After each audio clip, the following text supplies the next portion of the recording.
Welcome to Heartbreak Revealed. Discover real stories of wives' betrayals and shocking twists. Hit subscribe button and let's get to our story. Imagine this: your wife, the love of your life for 23 years, asks for one final wish before she dies. But it's not what you expect. She wants to spend a weekend with your best friend Tom. She claims it's her dying wish. I couldn't believe my ears. My heart shattered into a million pieces. How could the woman I loved, the mother of my children, ask for something so outrageous, and my so-called best friend agreeing to it? All this betrayal was too much. What came next was my cruel plan for revenge. This is my story. Here I am, 44 years old, and my wife Jane is a year younger. We've been married for 23 years, so earlier this year we celebrated our silver anniversary. We took a week-long cruise to the Southern Caribbean and had a wonderful time. Our son Kevin just turned 24. He has a degree in computer engineering and married his lovely wife Linda, who is a joy to be around. Our daughter Megan is a year younger than Kevin. She studied music education and works as the assistant choral director at our local high school, a job she loves. She recently married Mark, and they are very happy together. We don't have any grandchildren yet, but we're enjoying our time alone and not rushing them. Jane and I have had a great marriage. We've always supported each other and taken care of each other's needs. Our love life has slowed down a bit, but we've both been happy with it. She often played the song Bubbly by Colby Kylat and said it described how she felt about me. She knew how to make me feel loved. We often hang out with our friends Tom and Lisa. I've known Tom since junior high, and we've been best friends ever since. Jane and I are godparents to their 3 grown children, and our kids have always called them Uncle Tom and Aunt Lisa. Our families are very close, and we've taken many vacations together. Jane is the most attractive woman in the world to me, but Lisa is a close second. However, we've always respected boundaries. We've danced with each other's spouses, but never crossed any lines. I would do anything for Tom and Lisa, just like I would for Jane. Our life seemed perfect until Jane started feeling unwell. She went to the doctor and was quickly referred to an oncologist. We found out she had stage 4 pancreatic cancer, which can't be cured. The doctor said she might have about 6 months left, with the first 4 being relatively good quality. The last 2 months would likely require palliative care to manage her pain. We were shocked and shared the news with our loved ones. Kevin and Megan, along with their spouses, came home to support us. They wanted to stay, but Jane didn't want to disrupt their lives. Tom and Lisa were devastated too, but their support meant a lot to us. Jane asked them to take care of me after she was gone and encouraged me to date again eventually. I wasn't ready to talk about that, so I stayed silent. I wanted to be the best husband I could be for her until the end. Jane didn't want to waste time feeling sorry for herself. I suggested she quit working, but she insisted on keeping her job for consistency. Interestingly, her desire for intimacy increased, and she wanted to try new things. Despite her illness, she became more adventurous in our sex life, and we enjoyed many special moments together. When we weren't home, we were out with Tom and Lisa, making the most of every moment. Hank, have you been enjoying our sex life lately? Yeah, babe. It's like you're trying to exhaust me, but I'm not complaining. Every moment with you is special and unforgettable.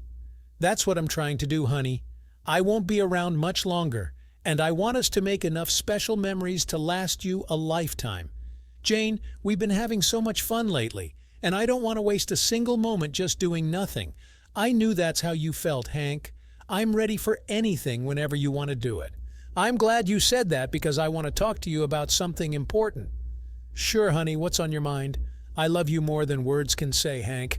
You're the best husband any woman could ask for, and I'm so grateful for all the happy times we've had together. We've been intimate a lot lately, and I want to make sure you're happy as I get closer to the end. I've loved every minute of it, Jane. I couldn't ask for a better wife, and I want to keep making memories with you. Well, all this intimacy has made me think about things I haven't tried yet. I keep thinking about new experiences I want to have before I'm gone. Before we got married, you told me you had been with other people, and that's okay. I was a virgin when we married, and I'm happy I gave you that gift. But now I'm wondering if you would support me in having an experience with another man before it's too late. I'm not talking about an affair, just one weekend, and then I can put it behind me. Would you be okay with that, Hank? I can't explain why, but I really need this. Hank was surprised. He He wasn't expecting to hear this. Honey, I hope you're just going through a phase and this feeling will pass soon, or maybe you're just joking. Please tell me you're not serious. I am serious, Hank. I don't have time to play games. This is important to me. It's all I can think about. I need this. Please tell me you understand and will give me this gift, she pleaded. Hank's head was spinning. His wife wanted to be with another man and she wanted his permission. Jane, I've loved you since the day we met. You're the best wife a man could ask for. I would do anything for you, but I don't know if I can share you with another man. Before we go any further, who did you have in mind? Were you planning on meeting someone new? Of course not. Don't be silly. I would never risk getting sick. I've thought about this a lot, and I've talked to Lisa and Tom. They understand. It would have to be someone I know, love, and respect. Tom is the man I would be with for just one weekend. Then that need would be met, and it would all be in the past. Hank was stunned. His wife had talked to his best friends behind his back and convinced Tom to be with her for a whole weekend. So you're going to be with my best friend, and he's going to be with his wife, and his wife is planning to be with me. And you think I'll be happy to be with her in return? You must be joking, he said angrily. Nobody's cheating, honey. I'm suggesting a swap. It's not cheating if you know about it and agree to it. That's why I'm talking to you now. Nothing's happened yet, I swear. I need this, Hank. If you love me, you'll let me have this as my dying wish. Hank was shocked. So you're saying if I love you, you're not sure that I do, and calling it a dying wish is a low blow.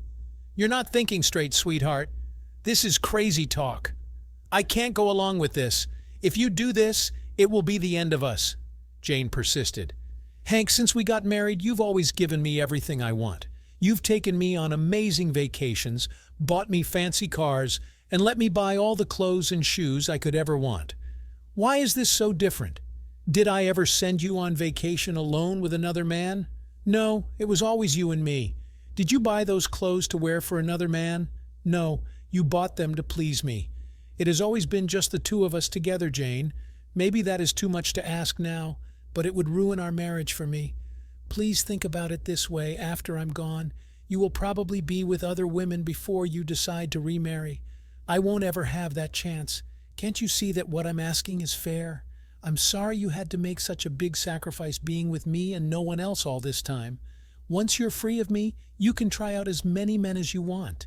You won't even have to worry about pregnancy or STDs. You'll have it made, I said sarcastically. Her anger started rising. Look, I've always put my needs aside to take care of you and our children. I don't regret a single second of it, but now I feel you should be a bit more understanding and put your ego aside just this one time and let me have this, she explained. Let me ask you, Jane, if you weren't dying, would you still want to have sex with another man? Be honest. I don't know. Maybe. Well, thank you for being honest. I'm sorry that I'm not enough for you. She winced but kept going. Let me ask you a question, Hank. If I never got cancer and I asked you to be intimate with another man, would you deny me that experience? Of course not. Once we were divorced, you could do whatever you want with whoever you want, but you'd never get to experience me again. She ignored my threat and continued. Haven't you always wanted me to have everything? You've always given me more than I asked for. Would you start denying me now as I make my dying request? Jane, I once believed that I was your everything. Thank you for showing me I was wrong. She started crying and ran out of the room. Normally, I try to comfort her, but this was different. I hope she changes her mind. I heard her talking on the phone with someone, but couldn't hear what was said. 10 minutes later, I heard a car pulling into our driveway. Tom and Lisa didn't just decide to drop in for a visit. This is an ambush. As she went to the front door to greet them, I quietly slipped out the back door and walked through the neighborhood. I left my phone on the kitchen table, so contacting me would be hard. I had a lot to think about as I walked. When I returned about 45 minutes later, their car was gone. I felt their attempt to ambush me had failed. Where have you been? I've been worried sick. Tom and Lisa stopped by and we didn't know where you were, Jane said. When you were upset earlier, I felt we both needed space, so I went for a walk. I don't recall Tom and Lisa saying they were stopping by today. What's going on? She gave me a cold look. They were running errands and just happened to be nearby, so they stopped in for a short visit. We've both dropped in on each other dozens of times over the years. It's a shame you missed them. They wanted to talk with you about our earlier conversation. I assure you their eagerness is one-sided. I have no desire to talk to either of them about the bomb you dropped on me earlier. But they are our best friends, your best friends. Who better to talk to about what's on your mind? They were my best friends, but that ended today. From now on, they're your best friends. I will no longer have anything to do with them. You can't mean that, Hank. Why are you being so stubborn about this? All I did was have a conversation with you, nothing more. Are you willing to throw away a lifetime friendship without a word? You're a better man than that. I know you are, and so does Tom. I assume you talked with them about our conversation while they were here. Of course I did. What do you expect? They're our best friends. That's what friends do. They help each other. I figured as much. And what advice did Tom give you about our problem? They know the kind of man you are, Hank. They agree you are the kindest, most understanding husband, father, and friend anyone could ever have. He reminded me that you helped him get hired at the same place you work. He said he knows no better man. I'm sure that's not all he said, Jane. What else did he say about our problem? He said he sees both sides of our situation, and even though he's been your best friend for most of your life, you're not the one who's dying. He said special allowances should be made for those who will soon leave this world. His advice makes perfect sense. I agree with him. And what, dear wife, was his advice? I asked sarcastically. She grimaced before saying, he said it was easier to get forgiveness than permission. You will get neither from me, I seethed before walking away. If Tom and Lisa weren't history to me before, they certainly are now. The friendship is over. I will limit all contact with Tom at work to a professional level only. We work in different areas, so that shouldn't be too much of a problem. Later that evening, Jane gradually aroused me and used it to have her way with me again. Jane was happy with the amount of sex they were having, but I felt like she was keeping score. In truth, I didn't mind as long as she didn't cross a line, which I didn't think she had yet. We had been intimate every night that week. On Friday morning before work, Jane told me, honey, I have something to say before you leave. Tonight at 9 p.m., I'm going to Tom and Lisa's house. Tom and I will leave from there. He said you won't talk to him about anything but work, and you don't answer his calls or texts anymore. Lisa said you don't talk to her either. I'll be back Sunday afternoon, and I'm really looking forward to being with you then. I'm telling you this so you'll come straight home after work tonight. I want to make sure you're completely satisfied before I leave, okay? My world felt like it was falling apart. Everything was about to change. Jane was going to do what she wanted. Jane, you know I love you, but I don't love you enough to forgive you for being with another man. And yes, I call it cheating because I don't agree with it, and I don't want you to do it. If you're with Tom or any other man this weekend, I won't be here when you come back. I'll never talk to Tom or Lisa again, and I won't have anything to do with our godchildren. You'll all be betraying me in the worst way. If you sleep with him, I won't touch you again, I said sadly. Jane started to cry. Tom and Lisa had told her I would forgive her, so she couldn't believe I wouldn't be there for her as she got closer to the end. After tonight, my dear husband, you'll know exactly who I love and need in my life, but I need this too. I'm sorry you can't consider my feelings and give me my dying wish. She tried to kiss me goodbye, but I avoided her and left quickly. I heard her crying as I walked out the door, hoping she would change her mind. I came home for lunch to check on Jane. She had a suitcase packed and hidden under the bed with underwear I'd never seen before. It seemed like her decision was made, so now I had to make mine. Before going back to work, I sent her a text. I have to work late tonight on a special project. Sorry, not sure when I'll be home. Please change your mind about going with him. I left my phone on the kitchen table. I wouldn't be there for her that night. I wanted her to worry and hopefully change her mind. Later, Tom found me at work.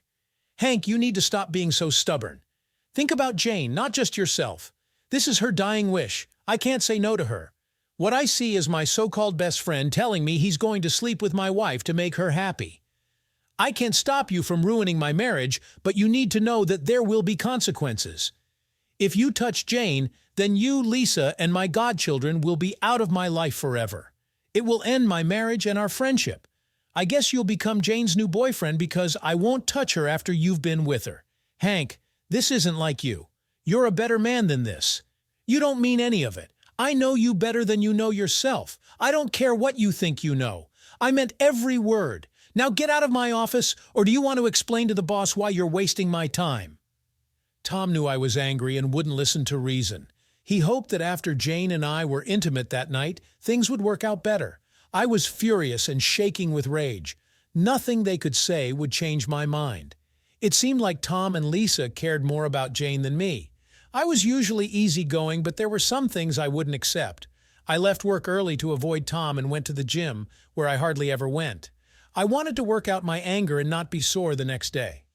As I exercised, I felt a mix of sadness, anger, and helplessness. I cried a little, but managed to avoid sobbing in front of others. I left the gym at 7:30 after showering, feeling a bit better but still with problems to solve.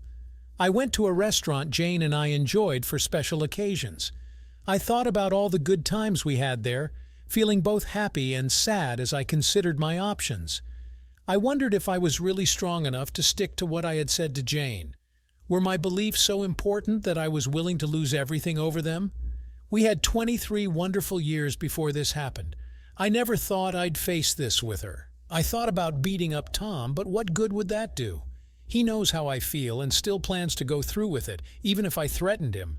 Jane had already admitted she might have wanted this someday, even without the cancer.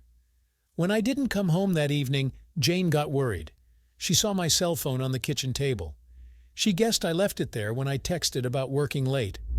"Hey Tom, it's Jane. I know it's you, silly. I'd recognize your sweet voice anywhere. How are things at home with Hank?" "Peaceful, I hope," Tom asked. "That's what I'm calling about. Do you know why Hank would be working late tonight?" "He texted me at noon saying he'd be working on a special project. I can't imagine what Hank's talking about. I left work a bit late myself, and the parking lot was empty. Hank's car was already gone. Even though we don't work in the same department, I'd know about any special projects or overtime work. Have you tried calling him?" "That's the problem, Tom. I did as soon as I got home to see when he'd be back, but his cell phone is on the kitchen table, so I can't reach him. If he's not at work, didn't you say you were going to give him a very special lovemaking session tonight that would leave him weak in the knees?" "Yes, I made that clear to him this morning.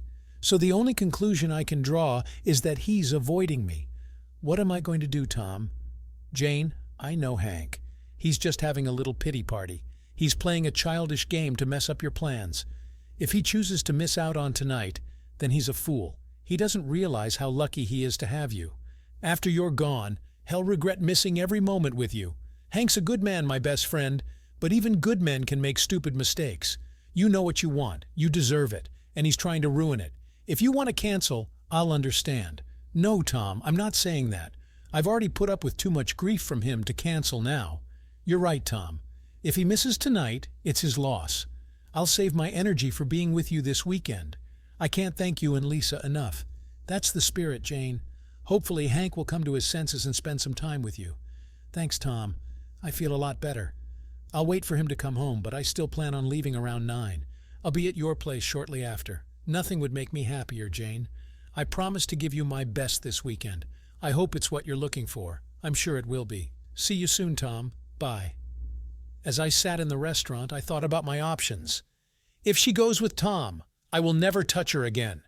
She would be breaking our wedding vows. She's not being forced. This is her choice. On top of that, I'm losing my two best friends. They're both part of Jane's betrayal. I would never do to Tom what he's doing to me. The three of them will be dead to me. Divorce. I could have her served, but it would be pointless since she would be dead before it was finalized. I need to protect my finances. Who knows what she'll do next? I got home at 9:30 that night. She was gone. She had to be with Tom. I had never felt sadder or lonelier. The pain of loss was overwhelming, but I knew what I needed to do. I found a sealed envelope on the kitchen table with my name on it. It was under Jane's cell phone. She didn't want to be disturbed this weekend. I was fine with that. I decided not to touch the envelope and left it unopened. When I checked my phone for messages, I saw that she'd called and texted me earlier. She was concerned at my lack of response and swore she'd make it up to me when she returned. She said she needed this and swore she loved me and only me. Her words meant nothing to me. I deleted them all. The first thing I did was move all my clothes and belongings from the master bedroom to the spare bedroom. I made sure not to leave a single trace that I had ever been in that room. Next, I took our wedding album and cut out all my images from every picture. I reassembled the album and left it on her bed. I called my brother and asked if I could stay with his family for a few nights. He has a spare bedroom and invited me to stay as long as I needed. I took one of Jane's sleeping pills to help me sleep. Sometimes medicine can work wonders. The next morning the doorbell woke me. I put on my robe and went to the door. "What are you doing here, Lisa?" "I thought I made things clear to Tom yesterday," I said. "Good morning, Hank."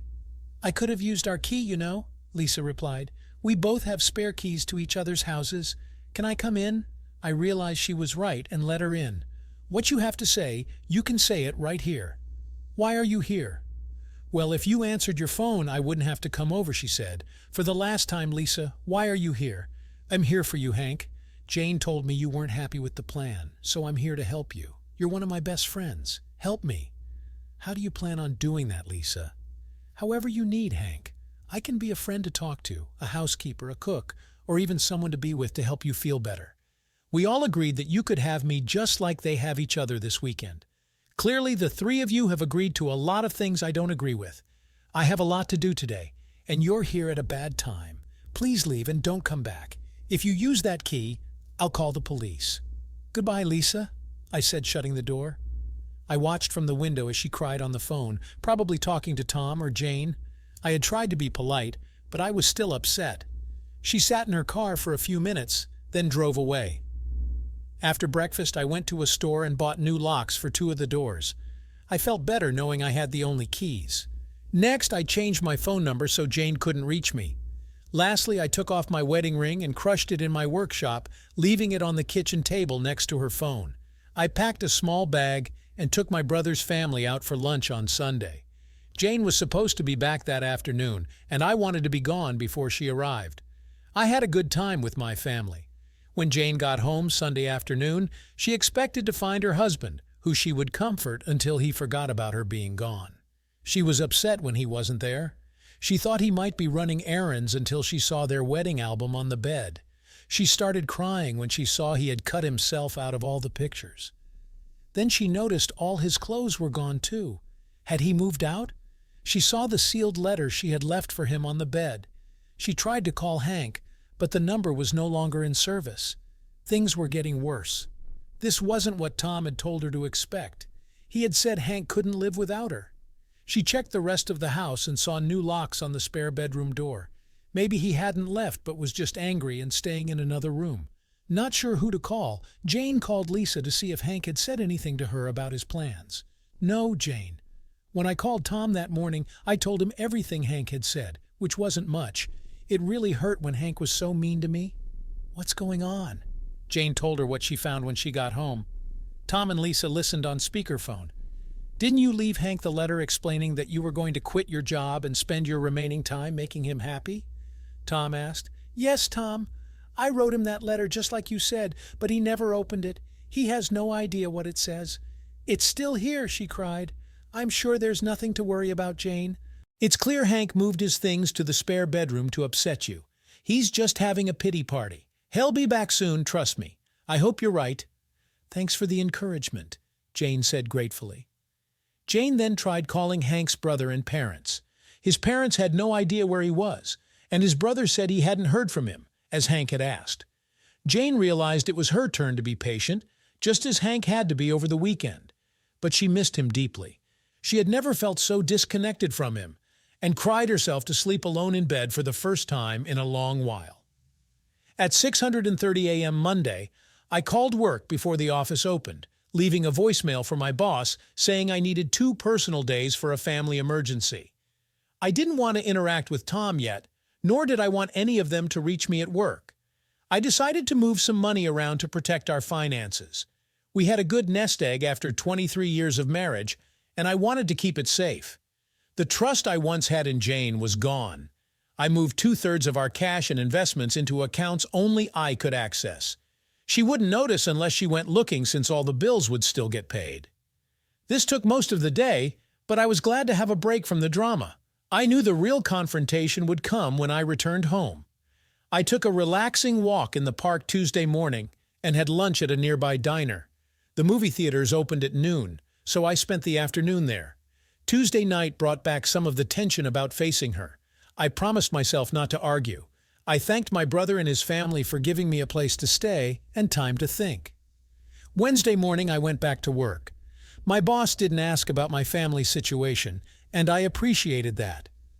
As soon as Tom found out I was at work, he came straight to my office. "Well, it's about time you showed up. Have you spoken with Jane yet?" "She's worried sick about you," Tom said. He closed my office door. I ignored him, walked to the door, reopened it, and left the office without acknowledging him. He followed me for a short distance, calling after me as I headed to the men's room. I didn't respond. I decided not to communicate with Tom or Lisa anymore. I was sure Jane would keep them updated, but I wouldn't talk to them. Tom would let Jane know he saw me. She called 4 times in a row. I put each call on hold and listened to music until she stopped calling. As I left work, Tom said nothing but followed me to a restaurant. I didn't want my meal ruined by an emotional conversation. He waited until I left and followed me again. I saw him on the phone as I neared my house. I knew he was talking to Jane. She would be waiting for me. As I pulled into the driveway, she ran out to meet me, reaching for a hug. I quickly grabbed my gym bag to keep some distance between us as we entered the house. Jane, tearful, began, "Where have you been, Hank? Do you have any idea how worried I've been? I've not had a moment's peace until you walked in. Don't you ever scare me like that again? I might have an idea of how worried you were. Were you as worried that I was with another woman as I was about you with another man? I doubt it. After all, that would be cheating, right? I hope Lisa told you that I didn't let her in the house." Her unhappy expression showed she understood my remark. I was proud of myself for not raising my voice. "Hank, I know you're upset, and that's why we need to talk this through and put it behind us. You have no idea how much I want you tonight. I plan to make it up to you. I just ate, Jane. I'm sure Tom filled you in. Now is not a good time. I can't imagine there ever will be a good time. Your body is ruined for me by him. There's no way I can touch you now. Just the thought makes me sick. I'm tired. It's been a long day. Good night. Don't you walk away from me, Hank. I was worried sick and you just dismiss me? That's not going to work. I want you in my bed tonight, and I'll spend the rest of my life making it up to you. Look, Jane, I just walked in the door and I'm tired. Let me shower and change. I promise we'll talk later after I've cleaned up. Fair enough?" Stunned that I showed no interest in being with her, she agreed to my request. I carried my bag to my bedroom and locked the door.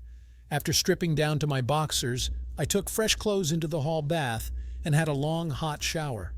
I knew this night would be tough. To her credit, she left me alone. She probably saw the lock on the hall bath door and didn't try to open it. I dressed and took my dirty clothes back to my room, locking the door again. I decided I would start washing my own clothes from now on. She was waiting for me in the den, sitting on the couch in a see-through negligee. I sat in a single chair next to the couch, which obviously annoyed her. "Come over here, big boy, and sit beside me. I have a lot to tell you and show you," she said in her sexiest voice. "I can hear you just fine from here. What do you want to tell me?" Disappointed but determined, she said, "I love you and I know you love me. We are meant to be together forever. I'll get to the other side before you, but I'll wait for you until you join me. Until then, I hope you have a long, happy life, even if that means being with other women. I don't want to waste any more time without you in my arms. Let's put this issue behind us and never revisit it. I want to love you like never before until I die." "That's what I want, Hank. I have some questions before we go any further." "Of course, Hank. Go ahead. Did you have sex with Tom last weekend?" She nodded silently.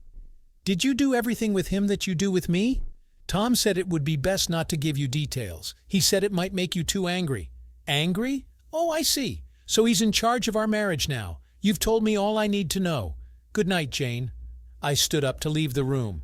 Okay, I'll answer your questions. Please sit back down," she pleaded. "Before you left for the weekend, I told you what the consequences would be. Instead of believing me, you believed him. You trusted the wrong man. Now you have to live with that. Stop calling him that. He's your best friend. He was your best friend before you met me. They're our best friends. You're just upset. Tom said you might need time to calm down. He's right about that. I figure I might calm down in about, say, 6 months." Her eyes widened. 6 months? I'll be gone before then, Hank. You can't mean that. We need to get past this now. Let me help you get past it. I'll make it up to you. I'm sorry, Jane. I'm not in the mood to vomit. Intentional nausea is not on my agenda. Are you leaving me, Hank? Are you saying this is the end of us? She asked, her voice trembling. I thought long and hard about that while you were with another man last weekend. As you know, I'm not the kind of man who abandons his vows. I'll keep and honor them until death do us part. I won't cheat on you like you did on me. I'll stay here in the house, but we will live in separate bedrooms. I'll pay the bills and do my usual chores. I'm not going anywhere. I won't abandon you in sickness and in health, remember? But my vows don't require me to have sex with you or kiss you ever again. All I ask is that you don't invite that man or his wife over here anymore. If you do, please let me know so I can leave until they're gone. What have I done? I have destroyed us. No, Hank, if what you say is true, it wasn't worth it. 1,000 weekends with him or anyone else wouldn't be worth it. My only hope is that you can find it in your heart to forgive me before it's too late. I'm sorry, Hank. I'm sorry for what I've done to us. The heart doesn't always listen to what the brain says it should never do. Do one more thing, Jane. Since you will no longer be having sex with me, if you ever get with him again or anyone else, please don't do it in this house. Meet them somewhere else. I don't want to know about it. Her face reddened with anger. Now you listen to me, and you listen good. That was a one-time thing. It will never happen again. I want the last man I'm with to be you. I swear I'll never be with another man besides you. I heard you make that same vow on our wedding day. Forgive me for having trouble believing you. She began sobbing uncontrollably. I went to my bedroom, locked the door, and left her crying on the couch. The next morning, I left for work early to avoid her. Mid-morning, Tom stormed into my office. I'm not leaving, Hank, until you talk to me. What you're doing to Jane is unforgivable. I'm going to talk to you until you change your mind. I picked up the phone and called my boss. Hi, Dennis. I have a problem. Tom is in my office and won't leave. He's interfering with my work. Can you help? After a pause, I said, Thanks, Dennis. Are you serious? You're not man enough to talk to me, so you call in the boss?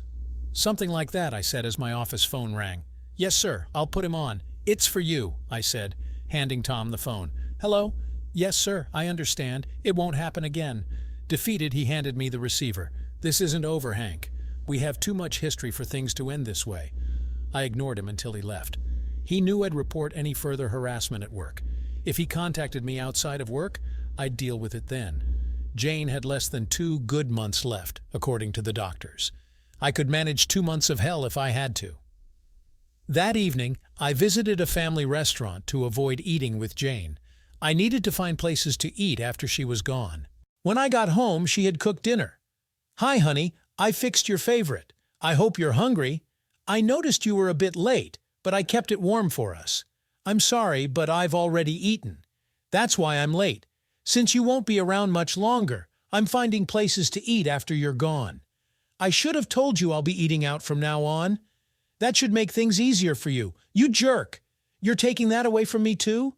You've made it clear that I'm off limits for sex, but I was hoping you'd let me cook for you. Am I nothing to you now? Is that it?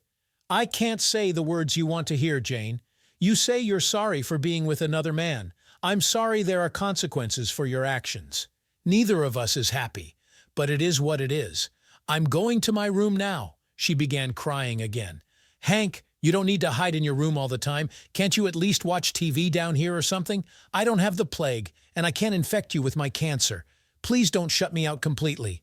I'll think about it, but only if you promise 2 things, I said. Tell me, she replied. First, never mention that weekend or what it cost us. I don't want to hear your side of the story. And the other, never talk about that jerk or his wife to me again. If you see them, don't tell me about it before or after. Deal? She looked sad that I was so harsh with her friends. Deal. She never asked to choose what to watch on TV. We only talked about work, politics, family, or boring stuff. She kept her promise about the tough topics, but I knew they were there. If she called my old friends, she did it when I wasn't around. She knew it upset me, so we had an uneasy peace. I heard her crying herself to sleep every night. I don't think she regretted what she did, only what happened afterward. Then she surprised me on Saturday. She asked to join me for breakfast and lunch. Since I wouldn't let her cook, I stopped that by eating cereal and then mowing the lawn. I did the dishes after I ordered a sandwich for lunch to keep working on the car. She was doing laundry and asked me to add my clothes to hers. I said no, I'd do them myself. She cried again and walked away. Who knew a woman would cry over her husband doing his own laundry? I was glad to have chores to keep me busy and not think about my pain. Later, I heard noise. Our kids, Kevin and Linda, along with Megan and Mark, were chatting with their mom. I asked why they were here. "Hey, Dad, it's good to see you too," Kevin said and hugged me. "We've been talking to Mom since she got sick. She doesn't have many good days left, so we brought food for a cookout. You and Mom relax, we'll handle everything." I loved seeing the kids, but this wasn't a coincidence. I bet Jane planned it. Like they say, all's fair in love and war. We weren't fighting a war, but it felt close enough for her to use the kids. An hour later, I was told the grill was clean and everything was ready. Jane said, "Hank, honey, the kids want ice cream, but I need to get a few things. I'll be back soon," and left. As soon as she did, I felt attacked by my kids. Megan asked, "Daddy, can we talk?" "Of course," I said. She started, "Daddy, Mom and I talk a lot. We know about what she did with Uncle Tom. She told me. We were surprised, but now we understand. We get why it was hard for you, but you've had time to think. She won't do it again, and we believe her. This was just something she wanted to do before she died. Can't you forgive her? You haven't touched her since, and you stopped talking to Uncle Tom and Aunt Lisa. Dad, they've always been your best friends. Don't you see Uncle Tom was just helping someone who is dying?" "So you think I should just forget about it?" I asked. All four of them nodded. I took a moment to gather my thoughts. I loved these people more than anything and didn't want to alienate them. Then an idea came to me. "Kevin, you're my son. You know I'd die for you without a second thought, right?" "Sure, Dad. You've always been there for me. No doubt about it. And Linda, as my son's wife, you know I love you too, don't you? I would die for you as well if I had to," I said. "Of course, Dad. And we love you just as much.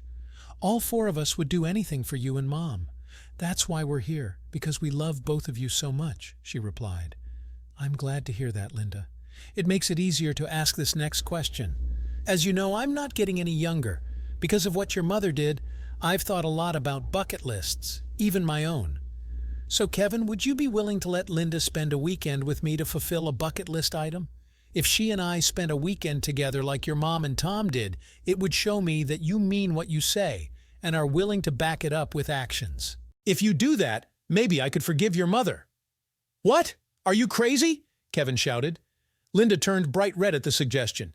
"There's no way I'd ever agree to that, Dad, not even if you were dying. I realize Linda isn't your blood relative, but it still feels like incest to me. I can't believe you'd even suggest it." He was furious. "Oh, you mean like Uncle Tom and your mom? That kind of thing?" I asked. They all fell silent, thinking about what I'd said. I let the moment linger before speaking again. "Linda, I owe you and my son an apology. I would never ask such a thing, not even if I was dying." I asked to make a point. "Kevin, you said you wouldn't agree to it even if I was dying. Neither would I. It's easier for you to forgive your mom because you aren't married to her. But think about this, Kevin. If Linda went with me and came back, would you look at her the same way again? Could you forgive her as easily as you're asking me to forgive your mother?" The room was silent as they thought it over. Then Kevin nodded at Mark and they shook hands. Megan hugged Linda. Kevin turned to me. "Dad, you're right. Thanks for teaching us another important life lesson. We were only seeing this from Mom's perspective. We hadn't thought about it from your side, and you've opened our eyes. We don't love Mom any less and still want her to be happy until the end. But we understand that she lost the right to ask for your forgiveness when she did what she did. We agree with your feelings about Uncle Tom and Aunt Lisa. We're not taking sides. We love both of you, but we won't pressure you to forgive Mom. She'll have to accept that. We'll be there for her in every way we can, but we won't support her using us to force you to forgive her. I couldn't be prouder of all four of you. I never wanted you to turn your backs on your mother. She will need you more than ever toward the end, and I know you'll be there for her." I hugged each of them in turn, feeling relieved at how things had turned out. The rest of the evening went well. Jane seemed happy with my positive attitude when she returned from the store. The kids cooked the burgers and hot dogs perfectly, and the soft-served strawberry ice cream for dessert was delicious. Jane didn't get a chance to talk to them alone because I stayed close. After the cleanup, hugs, and kisses, Jane wanted to talk to me. "You seem to be in a good mood, Hank." "It's wonderful to see you smile so much," she said. "The kids always cheer me up when they visit. How could I not smile with them around?" "A little birdie told me they were going to talk to you while I was at the store." "They didn't seem angry, so did the conversation go well? Did they persuade you to see things my way? Your way?" "They said they loved us both equally and weren't taking sides." "That seemed fair to me. You and I did a great job raising those kids, didn't we? My birdie made me think you'd either see things my way or be left out in the cold." "I don't know about that, Jane. Maybe you should check with your birdie again." "I'm going to take a shower and change. It's been a busy day for both of us." I left her puzzled as I headed to the shower. I knew she'd talked to Megan while I was getting cleaned up. I wondered how her attitude would change after their talk. "You're just being stubborn and can't get over yourself," Jane yelled as I walked in. "Maybe it's good you learned that now before wasting time with me," I said. "I'm sure your friend will be a much better husband since I'm clearly not good enough." She ignored me and said, "Seriously? You asked Linda to sleep with you? You should check with her before making things worse. I just used it as a lesson. They told me they were staying neutral after hearing me out. I would never do anything with Linda. Ask her yourself if you don't believe me. She was mad because using the kids didn't work. I bet Megan told her what happened. She was just trying to make me angry." I sat down and started watching TV. She went to her room and slammed the door. I hoped she'd stay there. Another week went by with us barely talking. She was getting more frustrated, but we lived peacefully enough. We still didn't eat together, and I did my own laundry and dishes. She went out the next Saturday night and came back late. I thought she saw those awful people, but she didn't say, and I didn't ask. I think that made her even angrier. The next Monday, the big boss, Mr. Zallo, was in my office. I rarely saw him. "Good morning, sir. What brings you here?" I asked politely. "It's Hank, right? Hank Greenlee?" "Yes, sir." "Hank, I've heard good things about you. Your boss, Dennis, says you do great work. I like to know what's happening in the company, and I want you to know you're valuable." "Thank you, sir." "That means a lot." "Yes, but there's something else." "Of course, sir. Go ahead." "Hank, do you know Brian McLean?" "I know of a Brian McLean, sir. He's my wife's father." "Right. Hez my golfing buddy. We've known each other for years. He never said you worked here until recently. He wanted you to succeed on your own, and you have. I respect that. But Brian said you and his daughter are having problems. He also said she has cancer and doesn't have long to live. Is that true?" "Yes, sir, but he cut me off. As a father, Brian just wants his daughter to be happy in her last days. I'm sure you understand. He asked me to check on you. Sometimes men need to be nicer to their wives. It happens to everyone. I'm sure you're a good husband. I wouldn't want to hear from Brian that you're not doing your part at home. Your job reviews look at your character too, you know. I was shocked my father-in-law was telling on me. I couldn't blame him, but I don't like being pressured. I didn't want to upset the CEO more, so I said, "Of course, sir. Thank you. I'll handle it. Make sure you do. I don't want to have this talk again. I promise, sir. You won't need to. Thank you for your advice." He left happy, thinking he'd fixed his friend's problem. After he was gone, I wrote my resignation letter and packed my things. I went to HR, handed in my letter, gave back my ID, and left the building. This solved two problems. It kept me away from my ex-friend and my father-in-law's meddling. But it created another. I was unemployed. I had a lot of time to think now. It was still early, so I went home and did some chores. Jane came home from work at her usual time. "You're home early. How come?" she asked. I gave her my usual annoyed look. "I quit my job today." "You what?" she yelled. "Yeah, it seems your dad had it in for me, so I had no other choice," I said calmly. "My dad? How on earth did my dad make you quit your job?" "Since you asked, I learned today that your dad regularly golfs with the CEO of my company, Brian Zallo. Mr. Zallo came to my office this morning and told me your dad had been complaining about how I've been treating you. He made it clear that unless I fix things at home to your dad's satisfaction, my job could be in jeopardy. He threatened me with bad performance reviews that would affect my career. As you know, I don't take threats kindly. Even if I became your dream husband again, the damage is done. I've been cast in a bad light by the CEO, so I resigned my position, and here I am. How dare you blame my dad for you losing your job? You're a quitter, Hank. You quit on me, our marriage, and your job. Now you want to blame my dad for your failures? He's a better man than you'll ever be," she fumed. "I see my mistake. I'm sorry for telling you the truth. I won't make that mistake again.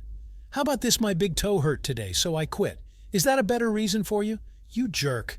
Why do you have to be so stubborn? Why can't you forgive me and let us get back to our normal happy life before it's too late? Why would you want to be with a stubborn jerk like me? It makes no sense. That ex-friend is a much better man than he'll ever be. Why don't you move in with them and enjoy the time you have left? He was the last one you had sex with. I bet he'd be happy to do it again. Why stay with me if I'm such a loser? Because I love you and only you, Hank. No matter what, you're the only man I've ever truly loved. You're just too blind to see it, she said, frustrated.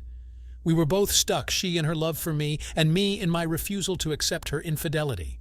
We remained at a standstill. I'm going to get something to eat. I'll be back later.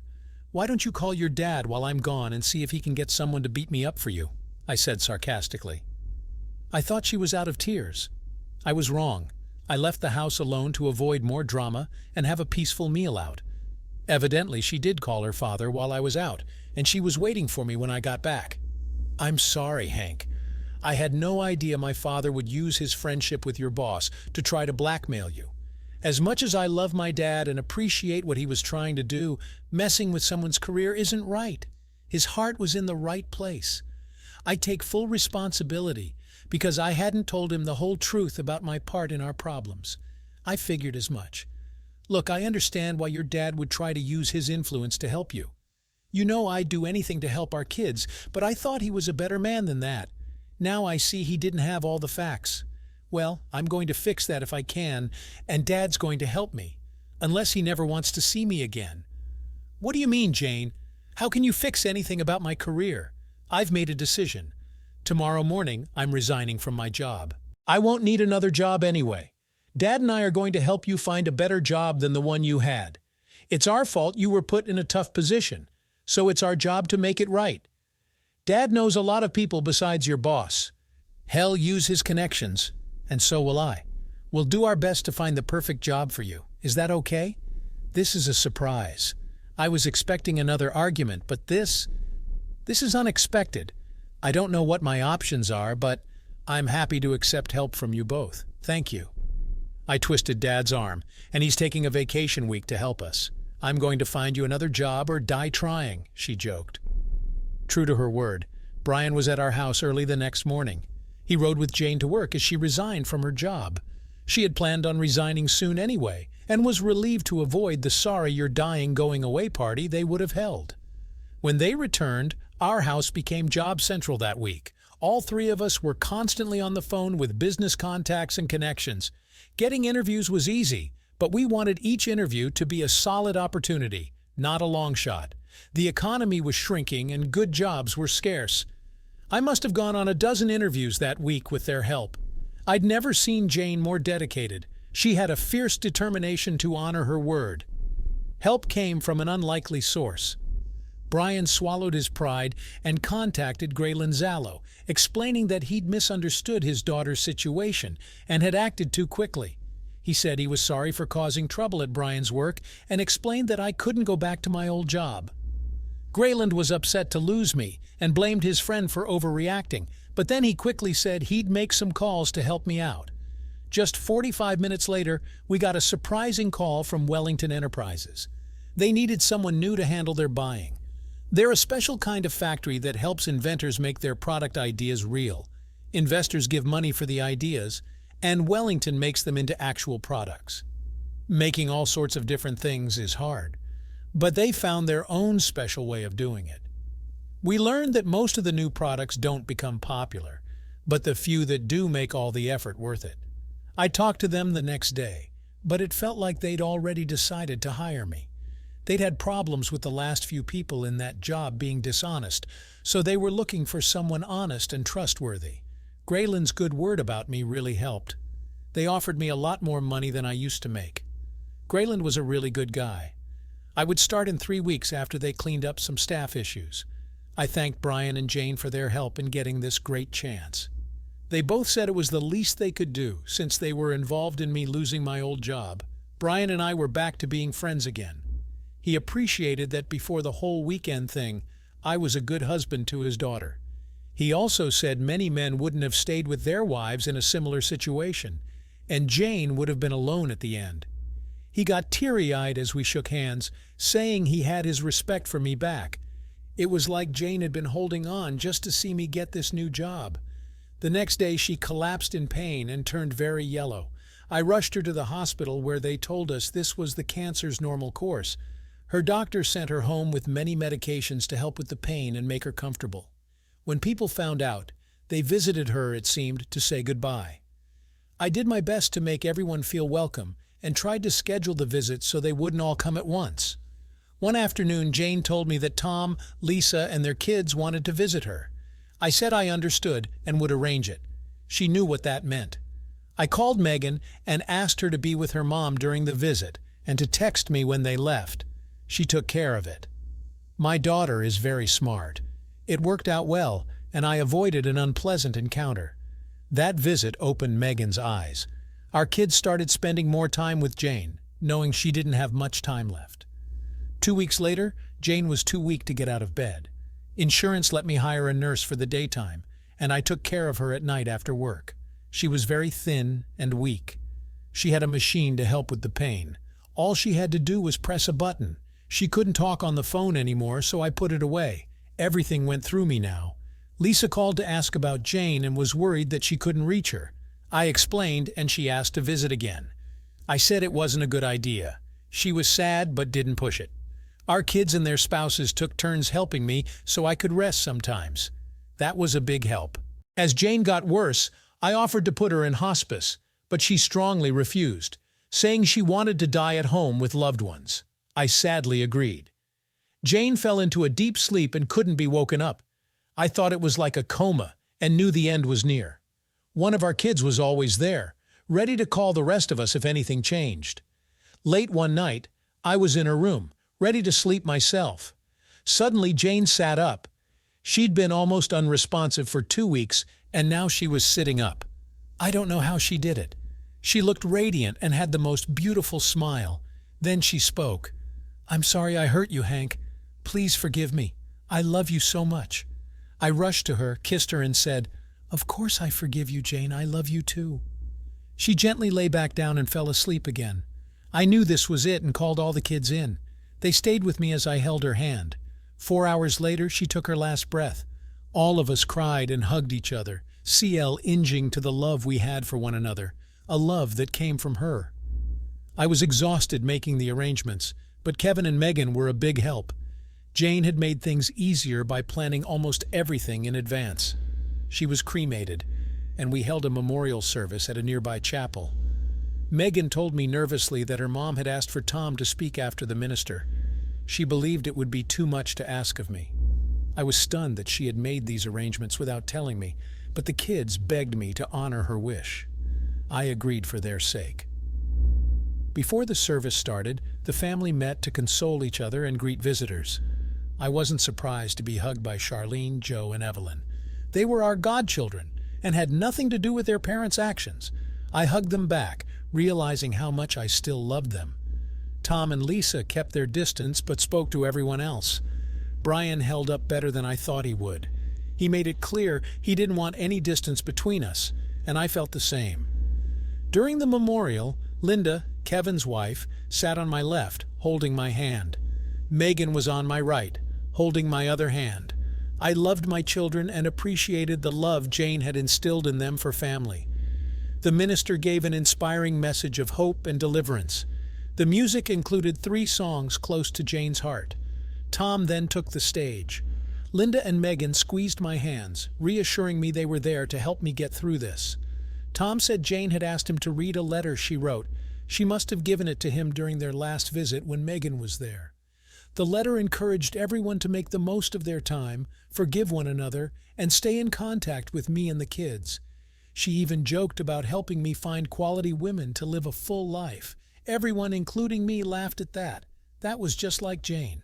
When he finished, Tom added his own words. "I've known Hank longer than anyone here.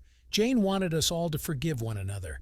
I admit I did something wrong for the right reasons, but Hank refuses to forgive me. We've been best friends since junior high, yet he can't find it in his heart to forgive me this one time." As Tom continued, Kevin stood up and gave the signal to the minister, who turned off Tom's microphone. Linda, Megan, Mark, and Kevin helped me leave the main chapel. Lisa, Charlene, Joe, and Evelyn also stood up and walked out with us. Tom was shocked to see his own family leave. Kevin explained, "Charlene told me she overheard her dad might call you out. I arranged a signal with the minister to cut his mic if he did. I spoke to him firmly when he arrived, and he swore he'd only say what Mom wanted." I looked at Charlene. She said, "I love my dad and I love all of you. What he said wasn't right. We know what happened and stand with you today. Your family too. I'm sorry we've been distant since that weekend. I love you all even more now. You've shown your true colors and I like what I see."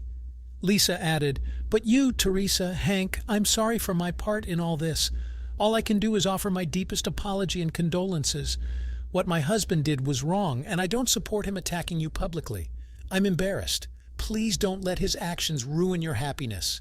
You have a wonderful family to support you. Take joy in them," she urged. Teresa, a wise person, once told me, "You can be bitter or better, but you can't be both." Teresa hugged me tightly. She was still married to Tom and had supported his and Jane's actions. I didn't know if I could ever overcome that. Moments later, the doors opened, and the crowd began exiting the chapel. Everyone who passed offered their condolences.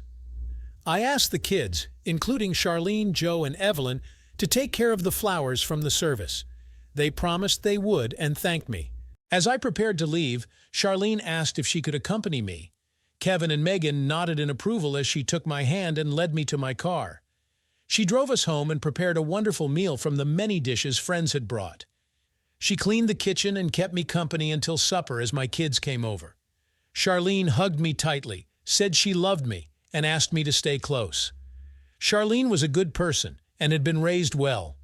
Over the next few weeks, Tom tried several times to make up with me, but I refused. His kids invited me and my kids over a couple of times for barbecues, but they never mentioned Tom or Lisa. After that, we didn't talk as much. Everyone has their own lives, and I wasn't sad about it. I focused on my job, making sure to get everything we needed on time and for a good price. I had a team of 7 people, 3 of whom were new. I was proud of how well we were working together. Everyone did their part, and I thought of them as my work family. A little over a year after Jane died, I got a mysterious text from Kevin asking me to meet him at a fancy restaurant called Chez Roberto on Saturday night. He said it was his treat and that he was working on something special and wanted me to meet his contact there. He asked me to dress up in a suit. I wondered what he was up to and was happy he wanted to include me. I got my best suit cleaned for the meeting. Chez Roberto is a fancy place where important people go for special occasions. It's expensive but known for its amazing food. I had never been there before. Kevin told me to give my name to the person at the door when I arrived. He quickly checked my reservation and asked me to follow the waiter to my table. As we walked, I could feel the romantic atmosphere with couples looking lovingly at each other. There were also a few tables with businessmen, which I thought was where I was headed. As we got closer, I saw a well-dressed woman sitting alone at a table. I thought she looked very elegant and that some man was lucky. I was surprised when the waiter stopped and told me to sit at her table. "There must be some mistake," I said. "No, there's no mistake," he replied. "May I help you with your chair?" I pulled out the chair across from the woman and sat down. She seemed as surprised as I was. "Hello, Lisa. Hank, what are you doing here?" she asked. "I'm guessing the same reason as you. Let me guess, did Kevin invite you here tonight?" "No, Charlene did. I was supposed to meet her here at 8. And I was supposed to meet Kevin here at 8. I think something's fishy." Right then, both our phones buzzed with new messages. We both read them. "Let me guess, Charlene can't make it tonight. How did you—" "Oh, I see. Yes, we've been tricked by our kids." The waiter waited patiently as if he expected something. "Lisa, since we're here, would you like to order something instead of wasting the night?" "Might as well," she agreed. "I've heard good things about this place." "Me too," I said, looking at the waiter. "Yes, sir. Could we have 2 menus?" "Oh, that won't be necessary, sir," he said, clapping his hands twice. 3 waiters quickly came from the kitchen with trays of delicious-smelling food. They put the dishes in front of us as if they already knew what we wanted and then left quickly. We were both surprised again. "How? When? But these are all my favorite dishes," Lisa exclaimed. "Mine, too. It's like someone who knows us both very well ordered for us, isn't it? Those rascals, she said. I must say, if I'm going to be surprised, I can think of worse things to be surprised with. You're right about that, I said, understanding what she meant. I can guess why they did this. They knew you'd never contact me. You made it clear how you felt about us after everything happened, and now looking back, I don't blame you, Hank. Actually, I don't mind so much since it's just you. But if he had been here with you, I would have never sat down. He? You mean Tom? Are you saying you don't know? She asked, surprised. No. What? Has something happened to him? I haven't talked to him since before Jane died, and the kids know better than to bring him up to me. I see. Well, that explains it then. A lot has happened. Do you want to hear the story? Lisa, I have nothing else planned tonight. You've made me curious. Okay, but I have to warn you that you might hear his name a lot in my story. It's been over a year. I think I can handle it without getting upset. Go ahead, Lisa. About 3 weeks after Jane's memorial service, Tom felt something wasn't right, so he went to the doctor, who sent him to a specialist. He was diagnosed with stage 4 prostate cancer. The only option was major surgery to remove his prostate. The cancer was so advanced that they had to remove every trace. During the surgery, they severed many blood vessels and nerves. After his recovery, Tom realized the surgery had left him impotent. The severed blood vessels meant he couldn't get enough blood flow to achieve an erection. The damaged nerves left him with no sensation for arousal or orgasm. Tom couldn't ejaculate anymore. This news shocked me. I hadn't heard any of this. The kids had protected me from hearing about his condition. She saw the surprise on my face and continued, I hope you don't mind my honesty, Hank. I've been close friends with you and Jane, so I feel comfortable sharing personal details with you. I nodded. After the surgery, Tom had regular radiation treatments that affected him mentally and emotionally. At first, he tried hard to take care of my needs in other ways. I think it helped his self-image, but eventually, his frustration took over, and he stopped trying. He told me to buy toys to take care of myself. He became depressed and refused counseling. He started drinking heavily and became verbally abusive. When he lost his job, things got worse. He started hitting me. I refused to stay a victim. After 3 strikes, he was out. My divorce from Tom was granted just last week, Hank. I haven't been intimate with a man for nearly a year. My mind raced hearing about what they had been through. Though I would never say it out loud, I thought, karma is a bitch. Then I looked at Lisa. I didn't know, Lisa. I don't know what to say. I had no idea about his diagnosis or how he mistreated you. I feel foolish for turning my back on you, too. I wish I had been there for you. You didn't deserve that any more than you deserved what happened to you, Hank. It looks like we both got a raw deal. I reached across the table and placed my hand over hers. We can't change the past, but maybe we can do something about the future. I got up, moved my chair next to hers, leaned over, and gave her a tender kiss. She was as receptive as I was. Right after our kiss ended, we heard a group of people jump up and shout, "Yes!" while pumping their arms in the air. We noticed all our kids and their spouses sitting at a large table in the corner watching us. We laughed until our sides hurt, and we could hardly breathe. The sweetness of our kids' gesture, the love Lisa and I shared, and the challenges we had both faced bonded us in a unique way. The dark clouds lifted, and sunshine once again prevailed. We told the kids they still had to pay the check.